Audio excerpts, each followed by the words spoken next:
What's up guys, welcome back to Virtual Reality, to the VR and AR weekly news. So, we have some very interesting stuff on our list. Let's check it out. The PlayStation VR 2 is coming perhaps a little bit later. The XTAL has some news from Logitech, oh yeah. Ultrahaptics bought Leap Motion. There are some game releases as well. Valve Index, the first hands-on reviews are out. Updates for the Oculus Quest. Nreal Light brings a cool AR headset as well as the Varjo XR1. And there is a new way that you can support my work for free. So this is very interesting. My name is Voodoo. You can find hardware tests, gameplays, news and events on my channel. So subscribe and don't miss anything. Now let's have some fun with the weekly news and let's go! VoodooDE. Okay guys, seems that we have to wait a little bit longer for the PlayStation VR 2 because the global head of research and development for PlayStation, the Dominic Melanson, said that it makes no sense to release both units at the same time. So if you go to Best Buy or whatever and you see two hardware at the same time, like the PlayStation 5 is $500 and the PlayStation VR 2 is $500, people say, oh my god, that's $1,000 at once, at one time. So I cannot afford that. But if it released like 5 months later, then the people say, okay, I got some money again, I will buy the PlayStation VR 2. I don't know. Perhaps he's right. Perhaps he's wrong, we don't know. However, guys, we know that we can use the old PlayStation VR on the PlayStation 5. So this is not a problem. We can use the old PlayStation VR until the new is released. So what do you think? Is that a good idea to not release the PlayStation VR 2 at the same time as PlayStation 5? So the current XTAL version gets an augmented reality upgrade from the VR engineers. You see that here they implemented two cameras here. Looks very prototype for me. And yeah, so this is a competitor to the just announced Vario XR-1. It also has this new augmented reality upgrade. So yeah, both of them are very, very expensive. So the XTAL, including tax and fees, is 5,800 euros, and the Vario, I think it's $5,000 without tax. I don't know. However, it's nothing for consumers. It's much too expensive. Of course, it's for the business stuff, like for flight simulators, trainings, and so on. Then you can perhaps use it. But if you try the XTAL, you know it's very big on your head and it's very heavy as well. So I would like to compare it to the Varjo XR1, but yeah, hopefully I can try it somewhere. So this is very interesting, of course. As for the XTAL Gaming or Consumer Edition, you know I'm in the project and or I'm a tester or whatever they call it. I didn't hear something from them for like several weeks, so I cannot give you information about this. Also, I signed an NDA, so if there is any information, I cannot tell you what information. However, if I hear something new, and I will tell you that there is something going on, but for now it's pretty quiet about this. You want to draw with a pen inside of virtual reality? Logitech brings the VR Ink stylus. So this is now in the pilot edition for developers, so they can implement this stylus into their app so that later the consumers or business can use that. So how does that work? So you see, this looks like a big pen, and it also has this ring with the lighthouse tracking sensors. So you can use this stylus with the base station 1 or base station 2 from Valve, and this is very, very interesting, guys. So you can use it with all SteamVR headsets that support Lighthouse, like the Pimax, the Vive Pro, and also the upcoming Valve Index, or the XTAL, or even the Star VR1. So everything is possible here to use that, and it even has this small grip buttons, and for the index finger the button, and it also has haptic feedback. It also has a touch sensitive a thing at the front, so I don't know what's that called. However, if you want to paint on a whiteboard on a wall, it feels that you touch the wall, and then it prints in virtual reality on a virtual wall. This is very interesting. So there is no price and no release date. However, I would really like to try it out. So this is, as we all know, the Lighthouse system is very precise. So there could be a chance that this is very interesting for people that writing stuff or painting stuff, or I don't know, architects perhaps. Really cool. I hope I can try it somewhere. So you like Super Smash Bros. Ultimate on the Nintendo Switch? Then you can now play it in virtual reality with the Labo VR. You know, this cardboard headset, like you see it here. You can use it to play Super Smash Bros. Now. And yeah, of course, this is not real virtual reality, because it has no real tracking. You can just hold it like this and play it like this and watch it in 3D. It's cool, but don't expect too much of that. Just it's for free, the update, if you just put the disc inside the Nintendo Switch and then run an update, and then you have the VR edition. Ultrahaptics acquired Leap Motion for $30 million. Holy moly. So if you don't know Ultrahaptics, I showed that on my channel, and this is a plate with a lot of ultrasonic devices, and you can feel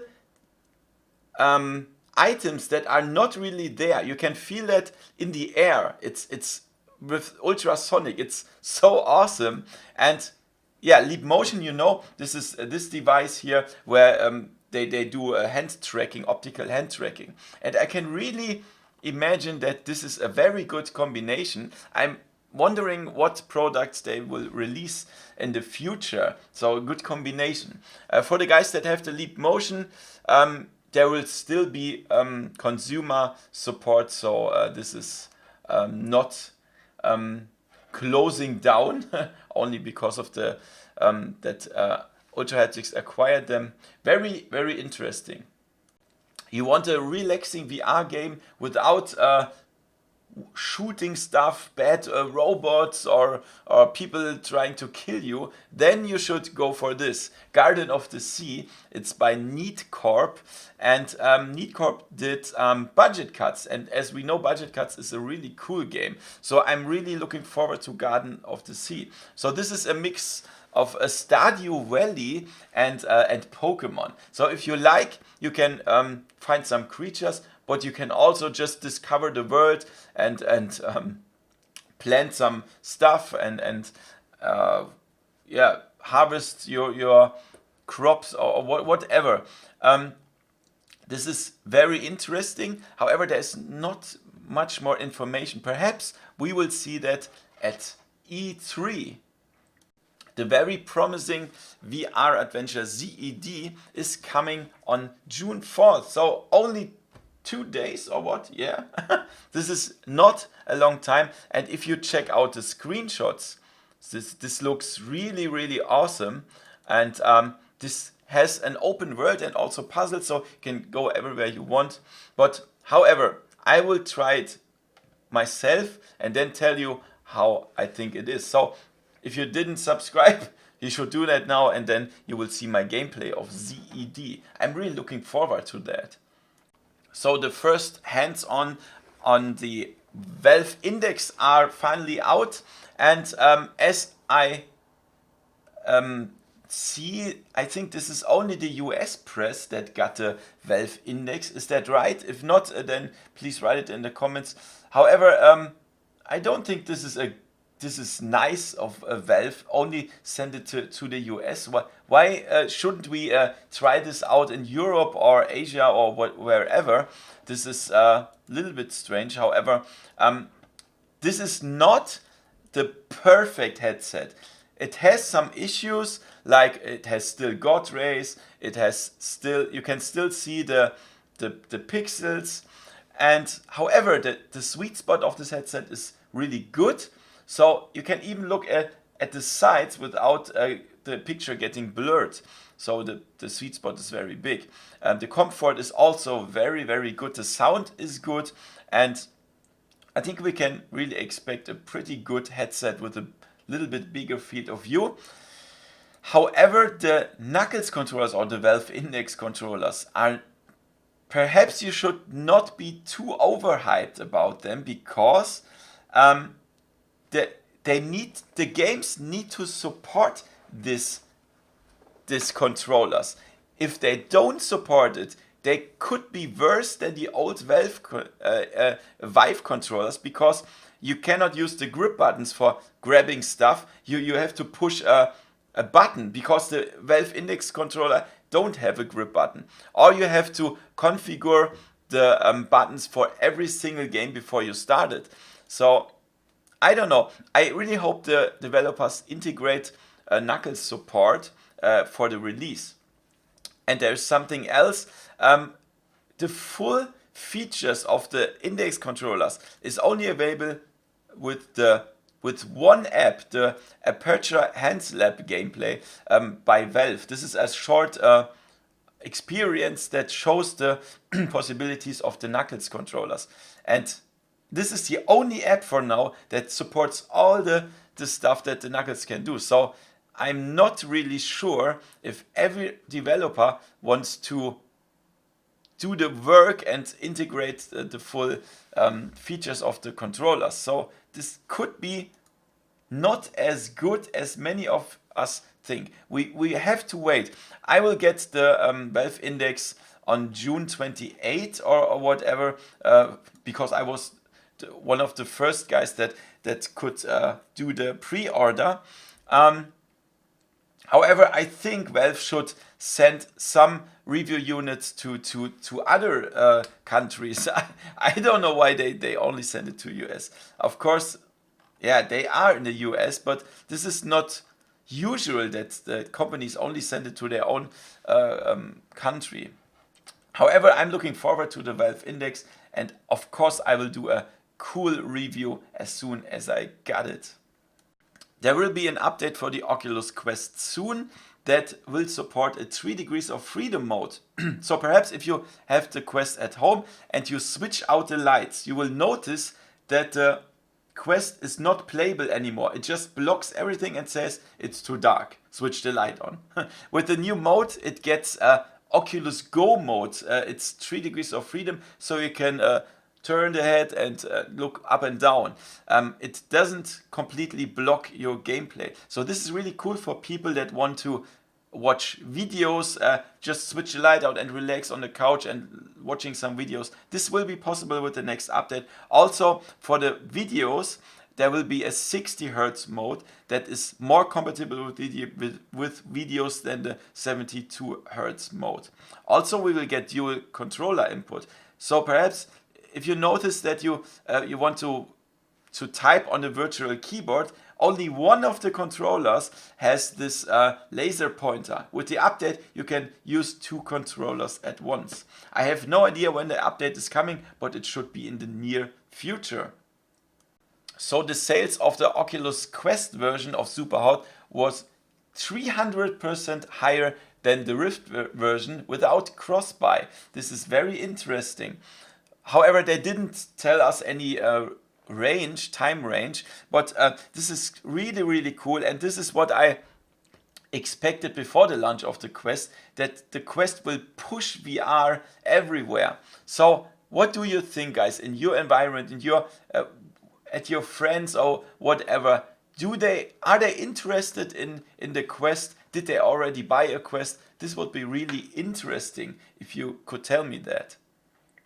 So the Nreal Lite consumer AR headset comes this year for $499, and I tried this headset already at the CES in Vegas this year, and it was, when I consider, I tried a lot of AR headsets, and this one was I think it was the best one, because it has a very big field of view, it was very good tracked, and it was very light.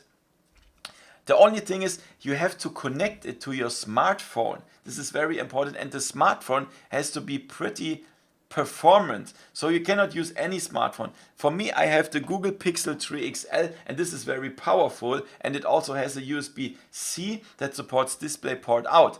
So this is what you need, otherwise you can forget about it. The developer edition will even come in August for $1,199, so we can develop apps for that, and the consumer version will come at the end of this year for $499, and mass production will start next year.